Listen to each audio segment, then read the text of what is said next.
Hello, everyone. This is another Black Conservative. I am Ryan Bowling. Thank you all for joining me.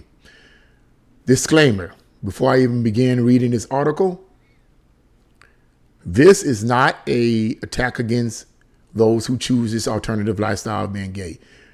For those who are adults that choose this lifestyle, this is not an attack against them personally. What I am addressing, as I do in all my videos when it comes to these subjects, is the focus and the intent that seems to be upon younger people. And the question is, why? Why would the Disney company or whatever, or any of these corporations focus all their attention on the young people? I'm going to give you my opinion on that after I read this article. So let's get right into this article. As you can see, Disney is going to come up with the first gay Spider-Man. Now, I already knew that was coming before because I had read about that in a book from Mark Dice. And the title of the book is actually, what's the title of the book? I forget the name of called Hollywood Propaganda. That's the name of the book, Hollywood Propaganda. Excellent book. I highly recommend it for people that really want to understand and get knowledge on the propaganda that's being pushed in Hollywood. And he's well documented. You see if anyone of you that are familiar with Mark Dice's books, you can read all the documentation at the bottom. He cites all of his articles at the bottom. And so you can read that on your own. But he talks about an organization, a lobbying group that actually lobbies the White House and lobbies politicians to push, and not let me rephrase that. Doesn't lobby politicians necessarily, but they mostly lobby Hollywood studios and try to encourage Hollywood studios to make more characters that are gay, that are out in the front gay. It's not, that's what they're doing. That's what they're doing. And I actually read the site. I actually typed up the site, Googled it. I read the statements. They're actually trying to do this. And so when I see this kind of material, it's not surprising to me. So let's get into this article, and I'm going to give you my detailed opinion on what I think is actually going on. So the article says Disney owned Marvel Comics. Whenever Disney takes over something, it always seems to go, the Disney today, whenever they take over something, it always seems to go downhill. Disney-owned Marvel Comics is set to debut its first openly gay Spider-Man with effeminate characteristics, dressed in lace, in an upcoming book due out in September. And if you look at the picture, there's a picture of, I don't know what this. When I first saw this picture on Breitbart, where they showing, I guess it's supposed to be a picture of the new Spider-Man. I didn't know what it was. He has on this kind of outfit that doesn't look nothing like a Spider-Man outfit. It looks like some kind of a medieval outfit that they put on, that the kings and queens put on in the early days, in the early 16th, 17th, and 18th centuries in England. And he has this mask on, look like this mask with two white eyes. It looks demonic almost. And I didn't know what it was. When you look this up, you'll see what I'm talking about. You see what I'm talking about, but that looks frightening to me. It goes on to say, the article goes on to say, the comic book company first informed fans of its plans with a June 16th solicitation that described the new character as, quote, Web Weaver, a not so mild-mannered fashion designer. And so I guess that's his fashion, that's the clothes he's making up. I guess his name is Web Weaver, and he's making up all these kind of clothes. Okay. So he's a fashion designer. Van Deen gets spider powers and shows us a very different kind of spider slayer, according to comic book resources. And it goes on to say, but that is not the only notice revealed by company employees. Writer Steve Fox also noted that he has the huge, quote, the huge gay honor to introduce the first gay Spider-Man. I'm just going to read a few more parts here. Fox added in another tweet that he didn't make his new gay character representative of all gay men. And according to the frilly lacy costume and the stereotypical pose in the character reveal, it appears that Web Weaver will represent an effeminate version of homosexuality. Something I realized immediately when conceiving Web Weaver is that he can't and shouldn't represent all in capital letters, all gay men. No single character can. His fearlessly feminine identity is central to who he is, but is not the story which you can experience for yourself in September. So that's all I'm going to read right there on that. You can read the rest of the article on your own free time and for the description and find the link in the description box, www.breitbartnews.breitbart.com.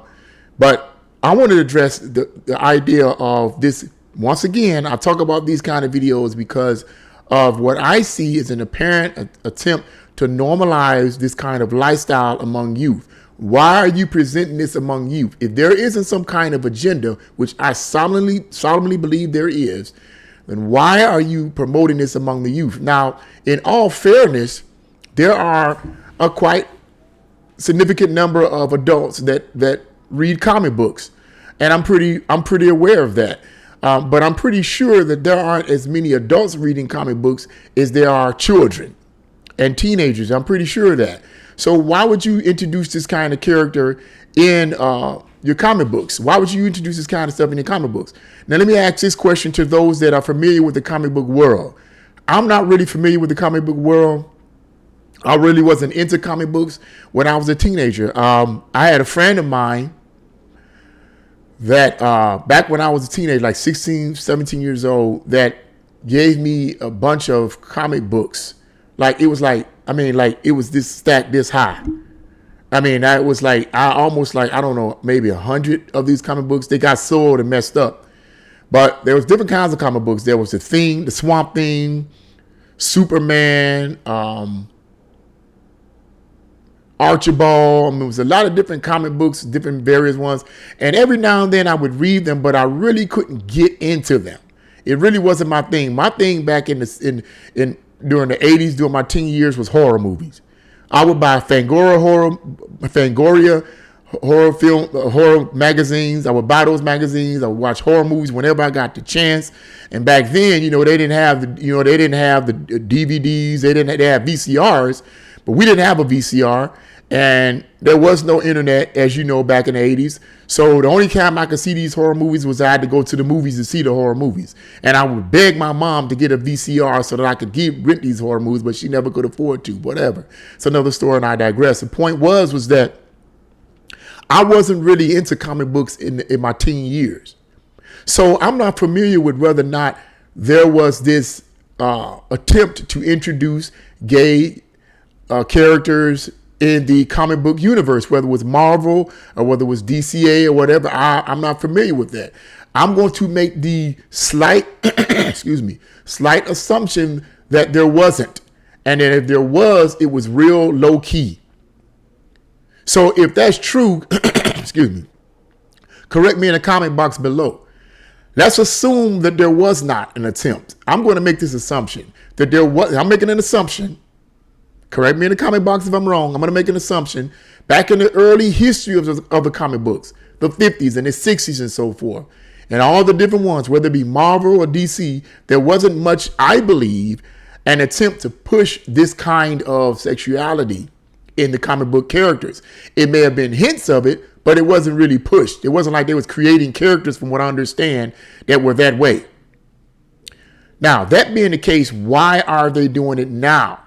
And I personally believe, based on my own reading and studying, that they are trying, the elites, the Marxist professors and the communists that infiltrated our country, and I always talk about this, are purposely trying to normalize that lifestyle. Now, I'm going to read this again. Book I purchased. You can purchase it on your own if you like. Grave Influence by Brandon Howes. A chapter he dedicates in this book to Karl Marx. And he talks about a FBI agent in the 1960s who was studying communism and the infiltration of communism in our country.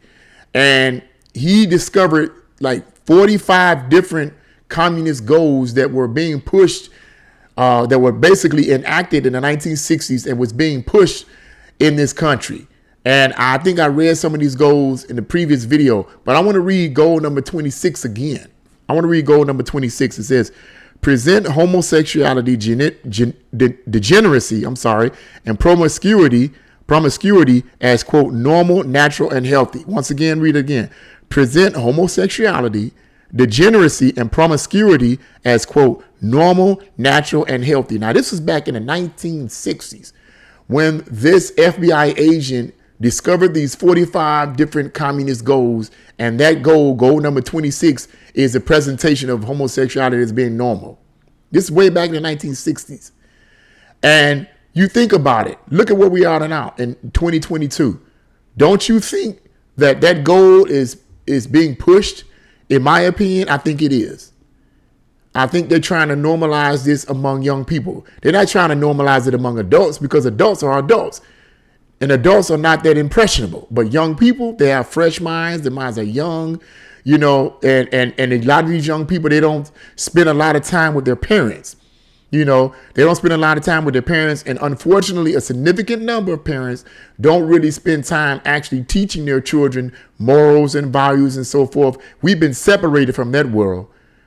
The worldview of our society today is totally different. It's totally different based on the people that teach in our school systems. It's totally different based on the movies and sitcoms that we watch. It's totally different based on the politicians that's in office on a local, state, and federal level. It's totally different in the music. The worldview is different. Therefore, the children are going to think different. And because of this difference of a worldview, it's easier to inoculate them with this kind of ideology. That's what I think. I think they're trying to normalize it. What do you guys think? Do you think they're trying to normalize this kind of lifestyle? I certainly think they're trying to normalize this kind of lifestyle. And I think for the young people, and I think that the best way to combat that for those who don't support this kind of lifestyle, particularly among young people, is the best way, or in my opinion, to combat it is to teach your young people. Whenever you get teach your children, talk to them. Whenever you get a chance, like I do with my own son. He doesn't live with me, but I talk with him. I call him up. I talk to him. I ask him questions and all of this type of stuff. Y'all know I talk about that all the time. Talk to him. I say, what did you learn? What does this mean? What does that mean? And I tell him what I personally believe. And as a matter of fact, even though me and my ex it didn't work out with us, he would spend the weekend over my house. Every other weekend, he'd spend the weekend over my house. And you best believe I would pour into him the things that I personally believe, the things that I personally value. I would talk to him about the Bible, what the Bible taught about these issues. And I would talk to him about it. And he remembers those things because I asked him, son, do you remember X, Y, and Z? He'll tell me yes. Then I ask him, okay, what did I tell you about it? He'll tell me. So I know it's getting through to him, but I still talk to him. I still try to educate him. I still try to stay in contact with him. And I think that's part of the way is you continue to teach your children the best way you can. If you don't have the time to just sit and talk to them, send them a text or whatever, call them up. That's right. Call them up, son, daughter, this is that. Now, if you believe in that, that's different. That's your choice. You're an adult. I ain't into that. I'm just saying for those that don't support that worldview, that's bothering to watch this video, I think that's the way to deal with it, to combat it. Just to talk to your children about it. Because if we don't talk to our children, the secular society, they certainly will talk to our children. So what do you guys think? Leave your comments in the comment section below. Like, share, and subscribe to the video. God bless you all. See you again on another Black Conservative.